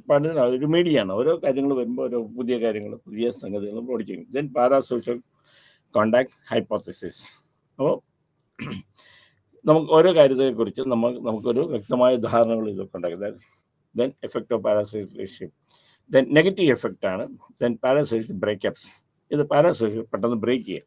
കാരണം ഞാൻ ഒരാളെ ബ്ലോക്ക് ചെയ്തു, പിന്നെ അയാൾക്ക് എന്നെ കോണ്ടാക്ട് ചെയ്യാൻ പറ്റില്ല, അല്ലെങ്കിൽ പെട്ടെന്ന് ബ്രേക്ക് ചെയ്യാം. കാരണം 1-to-1 ഇൻറ്റിമസി എന്ന് പറഞ്ഞാൽ അതിനകത്ത് നമുക്ക് അധികം കാണുന്നില്ല അങ്ങനെയുള്ള കാര്യങ്ങൾ. കാരണം പേഴ്സൺ ടു കാണുന്ന അങ്ങനെയില്ല. അപ്പം നമുക്ക് ബ്രേക്കപ്പ് ഉണ്ടാകാൻ സാധ്യത. Impact on body image. പലപ്പോഴും ഇത് ബോഡി ഇമേജിൽ നമുക്ക് ബാധകമായിട്ട് വരാം. പ്രൊവക്കേഷൻ ഓഫ് അഗ്രഷൻ, ഇതിനകത്ത് നെഗറ്റീവായിട്ട് നമ്മളിങ്ങനെ ഉള്ളപ്പോൾ കൂടുതൽ നെഗറ്റീവ് ഇമ്പാക്ട്സ് ഒത്തിരി ഉണ്ടാക്കാനുള്ള സാധ്യതകൾ ഇതിനകത്ത്. Provocation of aggression. അപ്പം ഈ പാരാസോഷ്യൽ റിലേഷൻഷിപ്പിന് പോസിറ്റീവ് നെഗറ്റീവും ഉണ്ട്. ഇപ്പോൾ നെഗറ്റീവ്സാണ് പറയുന്നത്. Then understanding media fandom.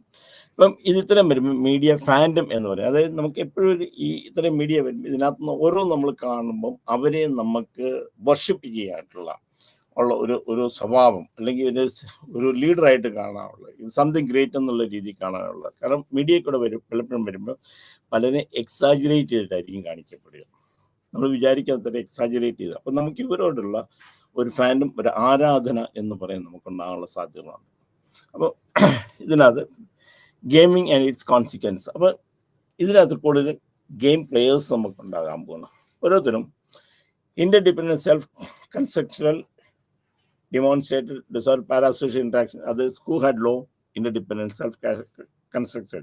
അപ്പോൾ ഇതിനകത്ത് ഗെയിമിങ് ആൻഡ് കോൺസിക്വൻസ്, അത് നമ്മൾ കൂടുതൽ ചിലർക്ക് അങ്ങോട്ട് എടുക്കാനുള്ള പറഞ്ഞു, ചിലർക്ക് അത് ഉണ്ടാകണമെന്ന് നിർബന്ധമില്ല. എല്ലാവർക്കും ഒരേ രീതിയിലായിരിക്കണം എന്നില്ല അതിൻ്റെ റിയാക്ഷൻ. അപ്പം ഒന്ന് നമ്മളിത് വരുമ്പം അതിൻ്റെ അഡ്വാൻറ്റേജും അതിൻ്റെ ഡിസഡ്വാൻറ്റേജും. ഗെയിമിങ് ഇത് ഒരുമിച്ചാകുമ്പോൾ കുറേ ഇൻട്രാക്ഷൻസിലുള്ള പ്രശ്നങ്ങളുണ്ടാവും. ലോ ഇന്റർഡിപെൻഡൻസി, നമുക്ക് തന്നെ അതിനെ വിട്ടിട്ട് ചെയ്യാൻ വയ്യാത്ത കുറേ കാര്യങ്ങൾ, അതാണ് ആദ്യത്തെ പ്രശ്നം. Then media fandom. Passion relationship act, celebrity worshipping.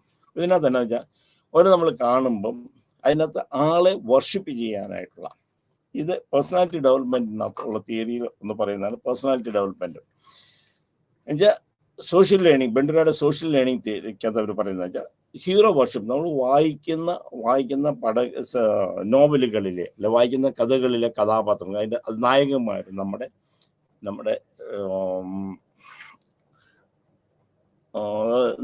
മാതൃക പുരുഷന്മാരായിട്ട് മാറുക.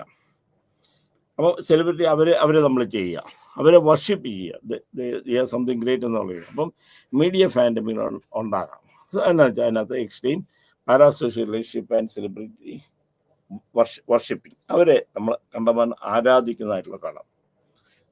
അപ്പോൾ ആൾസോ എക്സ്ട്രീം ഫോം ഓഫ്, അപ്പോൾ ഒരാളെ തന്നെ കണ്ട് ഇയാളാണ് ഇതെന്ന് പറഞ്ഞ് അയാളെ നമ്മൾ വർഷിപ്പ് ചെയ്യുക, അല്ലെങ്കിൽ നമ്മൾ ജീവിതത്തിലേക്ക് വെക്കുക. അപ്പോൾ അയാൾ പറയുന്നത് കേൾക്കുക. കാരണം എന്നാ ചെയ്ത് 1-to-1 കോണ്ടാക്ട് ഇല്ല, ഓവർ മീഡിയ കൂടെ ആയതുകൊണ്ട് ഇങ്ങനെയൊക്കെയുള്ള റിലേഷൻഷിപ്പ് ഉണ്ട്. അവർ നമുക്ക് ആരാധന പാത്രമാകാം, അവർക്ക് വേണ്ട കാര്യം നമ്മൾ ചെയ്തു കൊടുക്കുക, അവരാണ് നമ്മുടെ എല്ലാം എന്ന് പറഞ്ഞ് വിചാരിക്കുക. Social construction of reality. അപ്പൊ സത്യത്തിൽ നിന്നിട്ട് ഒരു സോഷ്യൽ കൺസ്ട്രക്ഷൻ ഓഫ് റിയാലിറ്റി. അപ്പൊ കൺസ്ട്രക്ഷൻ, നമ്മൾ റിയാലിറ്റി ഫോം പലപ്പോഴും ഇതിനകത്ത് ചിലപ്പോൾ നടക്കാറില്ല. നമ്മൾ കാണുന്നതും ഇതും തമ്മിൽ ധാരാളം വ്യത്യാസങ്ങൾ ചിലപ്പോൾ കാണാം. അതിനകത്ത് ഇപ്പൊ കണ്ടമാനം മീഡിയകളിൽ ഇതിനെക്കുറിച്ചൊക്കെ നമ്മൾ ഒത്തിരി കാണാറുണ്ട്. ലവ് അഫെയർ ഉണ്ടാകുന്ന കാര്യങ്ങൾ, കുറ്റപ്പെടുത്തുന്ന കാര്യങ്ങൾ, പറയുന്ന കാര്യങ്ങൾ, ഇങ്ങനെയൊക്കെ നമ്മൾ കണ്ടു. കഴിഞ്ഞ ദിവസം നമ്മൾ കണ്ട ഒരു മീഡിയയാണ്. ഒരാൾ വളരെ പ്രായമായ ഒരാൾ കണ്ണാടിക്ക് നിന്നിട്ട് ഒരു പെൺകുട്ടി ഇറങ്ങി വരുന്നു, നിന്നെ കാത്ത് ഞാൻ ഇവിടെ ഇരിക്കുകയാണ്, നീ ഇവിടെ ഇറങ്ങി വരും എന്നൊക്കെ പറയുന്നു. അപ്പം നമ്മൾ നീ സുന്ദരനാണോ എന്നൊക്കെ ചോദിക്കുന്നു. അപ്പം സുന്ദരനാണെന്ന് വെച്ചാൽ ഇദ്ദേഹം വളരെ പ്രായമായ ഒരാളാണ്. അപ്പോൾ പറയും കാണാൻ സുന്ദരനാണെന്ന് പറയുന്നു. അപ്പം നമുക്ക് നമ്മൾ ആ മീഡിയയിൽ നമുക്കുണ്ടാകുന്ന ഒരു റിയാലിറ്റിയെ സംബന്ധിച്ച് വിട്ടു നിൽക്കുകയാണ്. ഈ ഒരു പ്രായം കുറഞ്ഞ കാണാത്ത ഒരാൾ പറയും ഞാൻ സുന്ദരനാണെന്ന്. അയാൾ സുന്ദരനാണോ അല്ലയോ എന്നുള്ളതിനെ കുറിച്ചല്ല, അയാളുടെ സെൽഫ് ഇമേജും അയാൾ പറഞ്ഞ കാര്യങ്ങളും വേറൊരാൾ അയാളെ കുറിച്ച് ധരിച്ചും വെച്ചിരിക്കുന്ന സോഷ്യൽ റിയാലിറ്റിയിൽ തമ്മിലുള്ള ഒരു കോൺസിക്വൻസ് ആണ് ഞാൻ പറഞ്ഞത്, അല്ലെങ്കിൽ അത് തമ്മിൽ ചേരായ്മയാണ് ഞാൻ പറഞ്ഞത്. Then symbolic interactionism. അപ്പോൾ പലപ്പോഴും നമ്മൾ ചെയ്യുന്നത് ഫോർമേഷൻ അവർ കളക്റ്റീവ് അണ്ടർസ്റ്റാൻഡിങ് ഓഫ് സൊസൈറ്റി. നമ്മൾ ഒരാൾ കളക്റ്റീവ് അണ്ടർസ്റ്റാൻഡിങ് ആയിരിക്കും ഉണ്ടാകുന്നത്. Then post modernisation. കാരണം ഇത് പല വാക്കുകളുടെയും മീനിങ്ങിനെ സംബന്ധിച്ചിടത്തോളമാണ്. അപ്പോൾ നമ്മൾ എന്തെങ്കിലും പറയുമ്പോൾ ആ ലാംഗ്വേജിലെ കൺസ്ട്രക്ഷൻ വേർഡ് റിയൽ ആയിട്ടുള്ള അല്ലെങ്കിൽ നമ്മൾ കൊടുക്കുന്ന ഒരു സംഗതി ആയിരിക്കണം ആ മീനിങ്ങിനകത്തില്ല. അപ്പോൾ അത് ആ റിയാലിറ്റിയും ട്രൂത്തും തമ്മിലുള്ള ഒരു പൊരുത്തക്കേട്, അതാണ് പോസ്റ്റ് മോഡേണിസം എന്ന് പറയുന്നത്. അപ്പോൾ വാക്കുകൾ വരുമ്പോൾ അതിൻ്റെ നേരത്തെ വരെ നമ്മൾ കൊടുത്ത അർത്ഥങ്ങളായിരിക്കുകയല്ല പിന്നെ അതിനകത്ത് വരുന്നത്. പലപ്പോഴും ഇപ്പം നമ്മൾ പറയുന്നത് എൻ്റെ ചങ്കായിരുന്നു, അല്ലെങ്കിൽ എന്നെ തേച്ചിട്ട് പോയി, അപ്പോൾ ഇതിൻ്റെ വാക്കുകളുടെ അർത്ഥം ഇതിനകത്തുണ്ടായിട്ടുള്ള. അപ്പോൾ ഇതിനകത്തൊരു പോസ്റ്റ് മോഡേണിസ്റ്റ് ഉണ്ട്. പ്രീവിയസ് ആ ഒരു ലാംഗ്വേജിൻ്റെ കൺസ്ട്രക്ഷൻ വേർഡും അതിൻ്റെ റിയാലിറ്റി നമ്മൾ കൊടുക്കുന്ന മീനിങ് അവർ കൊടുക്കുന്ന മീനിങ് തമ്മിലുള്ള വ്യത്യാസമാണ് ഇതുള്ളത്. Then media and culture. Media ഇതൊരു സോഷ്യലൈസേഷൻ ഏജൻ്റാണ്. കാരണം മനുഷ്യനെ അങ്ങോട്ടും ഇങ്ങോട്ടും കാണുക, കാര്യങ്ങൾ മനസ്സിലാക്കുന്ന ഒരെണ്ണമാണ്. ഒരു കൾച്ചർ ഉണ്ടാക്കുന്ന ഒരു ഫോർമേഷൻ്റെ ഭാഗമാണ് മീഡിയ എന്ന് പറയുന്നത്. Creation of public opinion. അപ്പോൾ മീഡിയ ഒരു സോഷ്യലൈസേഷൻ ഏജൻ്റാണ്. പിന്നെ ക്രിയേറ്റ് പബ്ലിക് ഒപ്പീനിയൻ. ഒരു പബ്ലിക് ഒപ്പീനിയൻ, ഒരു കാര്യത്തെക്കുറിച്ചുള്ള ഒപ്പീനിയൻ തീരുമാനിക്കാനായിട്ടുള്ള ഒരു മാധ്യമമാണ്, ഒരു ക്രിയേറ്റ് ചെയ്യുന്ന ഒരു സാധനമാണ്. അപ്പം മീഡിയയ്ക്ക് എപ്പോഴും നമുക്ക് ഇൻഫ്ലുവൻസ് ചെയ്യാനായിട്ടുള്ള ഒരു കഴിവുണ്ട്. അതിൻ്റെ പബ്ലിക് ഒപ്പീനിയൻ ഉണ്ട്. ഇനി പബ്ലിക് ഒപ്പീനിയൻ ഇല്ലെങ്കിലും മൊബിലൈസേഷൻ എൻ്റെ കാര്യങ്ങളെക്കുറിച്ച് നമ്മൾ പറയാൻ അത് ചെയ്യാനും മൊബിലൈസ് ചെയ്യാനായിട്ടും, അതായത് നമ്മൾ ആൾക്കാരെ നമ്മളൊക്കെ അട്രാക്ട് ചെയ്യാനായിട്ടും അതിൻ്റെ ഗുണഗണങ്ങൾ നമ്മൾ ചെയ്യാനായിട്ടുമുള്ള ഒരു മീഡിയയാണ്. ഇപ്പം ഇലക്ഷനൊക്കെ നമ്മൾ മൊബിലൈസ് ചെയ്യുക, നമ്മൾ വോട്ട് മൊബിലൈസ് ചെയ്യുക, കാര്യങ്ങൾ മൊബിലൈസ് ചെയ്യുക, ഇതൊക്കെ നമ്മൾ മീഡിയ കൂടിയാണ് നമ്മൾ നടത്തുന്നത്. Then rise of consumerism. ഇത് ഏറ്റവും നെഗറ്റീവും പോസിറ്റീവും നമ്മൾ പറയാം. കാരണം എന്ത് വാങ്ങിക്കണം, എന്ത് ഉപയോഗിക്കണം, എങ്ങനെ ചെയ്യണം എന്ന് തീരുമാനിക്കുന്നത് മീഡിയയാണ്. ഞാൻ എന്ത് സോപ്പ് ഉപയോഗിക്കണം, ഞാൻ എന്ത് പേസ്റ്റ് ഇട്ട് പല്ല് തേക്കണം, ഞാൻ എന്ത് ഡ്രസ്സ് ധരിക്കണം, ഞാൻ എന്ത് ആഹാരം കഴിക്കണം, ഇത് കൺസ്യൂമറിസത്തിൻ്റെയാണ്. കാരണം വളർത്തുകയാണ്, കാരണം അവരുടെ സംസ്കാരം നമ്മളെ വളർത്തുകയാണ്. അപ്പം ഇത് ഒരു മീഡിയയുടെ ഇതാണ്.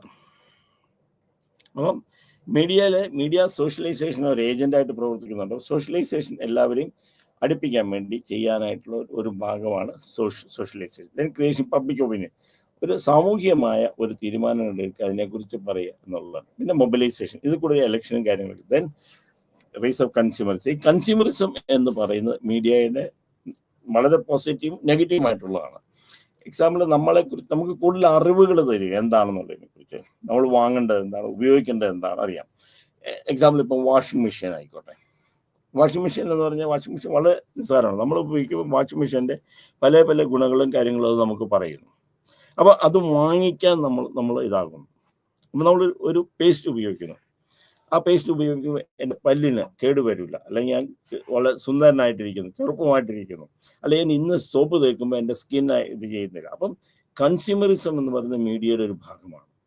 അപ്പം ഈ കൺസ്യൂമറിസം കൂട്ടാനാണ് മീഡിയ എപ്പോഴും ചെയ്തിട്ടുള്ളത്. അപ്പോൾ ഇതിൻ്റെ നല്ല വശങ്ങളും ചീത്ത വശങ്ങളും ഉണ്ട്. അപ്പം ഇതൊരു സോഷ്യലൈസേഷൻ, അതായത് എല്ലാവരെയും അങ്ങോട്ടും ഇങ്ങോട്ടും അടുപ്പിക്കുന്ന, ഒന്നിപ്പിക്കുന്ന ഒരു മീഡിയ ആണ്, ഒരു മാധ്യമമാണ് മീഡിയ എന്ന് പറയുന്നത്.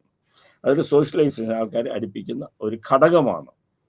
ദെൻ പബ്ലിക് ഒപ്പീനിയൻ, ഒരു സാമൂഹികമായ ഒരു തീരുമാനങ്ങൾ പൊതുവായിട്ടൊരു തീരുമാനം ഉണ്ടാക്കുന്ന ഒരു സംഗതിയാണ്. അപ്പം നമ്മൾ എന്ത് ചെയ്യണം, ഏത് ചെയ്യണം. അപ്പം നമ്മൾ ന്യൂസൊക്കെ വരുന്ന സമയത്ത്, അല്ലെങ്കിൽ TV വരുന്ന സമയത്ത്, നമ്മൾ എന്തെങ്കിലും നമ്മുടെ ഇലക്ഷൻ്റെ ബാക്കി കാര്യങ്ങൾ ചെയ്യുന്ന സമയത്ത് ഇതെല്ലാം നമ്മളെ എന്താണെന്ന് വെച്ച് കഴിഞ്ഞാൽ ഒരു പബ്ലിക് ഒപ്പീനിയൻ എന്ത് ചെയ്യണമെന്നൊക്കെ. ദെൻ മൊബിലൈസേഷൻ, നമ്മൾ ആൾക്കാരെ എങ്ങനെ ചെയ്യണം, ഏത് ചെയ്യണം, നല്ലതിനും ചീത്തയ്ക്കും. Then consumerism. ഇതാണ് മീഡിയ ആൻഡ് കൾച്ചർ. ഇന്ന് നമ്മൾ പഠിച്ചത് എന്താണ് മീഡിയ സൈക്കോളജിസ്റ്റിൻ്റെ ജോലി, എന്താണ് പാരാ സോഷ്യൽ റിലേഷൻഷിപ്പ്, എന്താണ് അത്, എങ്ങനെ ഡെവലപ്പ് ചെയ്യുന്നു, അത് എന്തൊക്കെ സംഗതികൾ നമുക്ക് ചെയ്യാം, നമുക്ക് എങ്ങനെ എക്സ്പെരിമെൻ്റ് നടത്താം, എക്സ്പെരിമെൻ്റിൻ്റെ പ്രശ്നങ്ങൾ എന്തൊക്കെയാണ്, അതിന് ഉള്ള പോസിറ്റീവ് ഉണ്ട്, ഏതൊക്കെ ടൈപ്പ് രീതിയിലാണ് നമ്മളതിന് എക്സ്പെരിമെൻ്റ് നടത്തുന്നത്. അതായത് മീഡിയ ആൻഡ് സൈക്കോളജിസ്റ്റിൻ്റെ എന്താണ് ജോലി, അവർ എന്തൊക്കെയാണ് നടത്തുന്നത്, അതെങ്ങനെയാണ് നമുക്ക് റിസർച്ച് നടത്താൻ പറ്റുക, അവരെങ്ങനെ കാര്യങ്ങൾ അറിയിക്കുന്നു, അത് അതിൻ്റെ നെഗറ്റീവ് പോസിറ്റീവ്സ് എങ്ങനെയൊക്കെ ഉണ്ട്, ഇതൊക്കെയാണ് നമ്മൾ ഇന്ന് പഠിച്ചിരിക്കുക. അപ്പോൾ മീഡിയ ആൻഡ് കൾച്ചർ അടുത്ത ക്ലാസ്സുകളിൽ ബാക്കിയുള്ള കാര്യങ്ങൾ നമുക്ക് പഠിക്കാൻ പറ്റും. ഇതിനകത്ത് മെയിനായിട്ട് നമ്മൾ മനസ്സിലാക്കേണ്ട ഒരു കാര്യം, ഇത് വളരെ ഡെവലപ്പിംഗ് ആയിട്ടുള്ള ഒരു ഏരിയ ആണ്. മീഡിയ സൈക്കോളജി വളരെ ഡെവലപ്പിംഗ് ആയിട്ടുള്ള ഏരിയ ആണ്. ഇപ്പം വളരെ ആവശ്യകരമായിട്ടുള്ള, പ്രത്യേകിച്ച് പാൻഡമിക്കിന് ശേഷം ഇതിന് വളരെ പ്രചാരം നേടിയിട്ടുണ്ട്. ധാരാളം റിസർച്ചുകൾ ഇതിനകത്ത് നമ്മൾ നടക്കുന്നുണ്ട്. അപ്പോൾ റിസർച്ച് നടത്താൻ വളരെ ലിമിറ്റേഷൻസ് ഉണ്ട്, പ്രത്യേകിച്ച് ഒരു തിയറിയുടെ അഭാവങ്ങളുണ്ട്. പിന്നെ നമ്മൾ ഇതിനകത്ത് ഫ്യൂഷയുടെ സെൻസറി ഡെവലപ്മെൻറ്റ് സ്റ്റേജസ് ആയിരുന്നു. അത് വളരെ എങ്ങനെയാണ് നമ്മളിത് പഠിക്കാൻ, എങ്ങനെയാണ് ഒരു വ്യക്തികളുടെ വളർച്ച, എങ്ങനെയാണ് ഒരു പേഴ്സണാലിറ്റി ഇതിനകത്ത് ഇൻഫ്ലുവൻസ് ചെയ്യുന്നത്. ഇത്രയും കാര്യങ്ങളാണ് നമ്മൾ ഇന്ന് പഠിച്ചത്. അപ്പം മീഡിയ ആൻഡ് സൈക്കോളജി 174 പുതിയതായിട്ട് ഡെവലപ്പ് ചെയ്തതായതുകൊണ്ട് സൈക്കോളജിസ്റ്റ് വളരെ ഡിമാൻഡുള്ളതും ഇന്ന് കൂടുതൽ റിസർച്ച് നടക്കുന്ന ഒരു ഭാഗമായതുകൊണ്ട് നമ്മൾ ഇതിനെക്കുറിച്ച് മനസ്സിലാക്കുക. വരുന്ന ക്ലാസ്സുകളിൽ നമുക്കിതിൻ്റെ ബാക്കിയുള്ള കാര്യങ്ങളെക്കുറിച്ച് നമുക്ക് പഠിക്കാം. എല്ലാവർക്കും നന്ദി. കാണുന്നത് വരെ എല്ലാവർക്കും നമസ്തേ.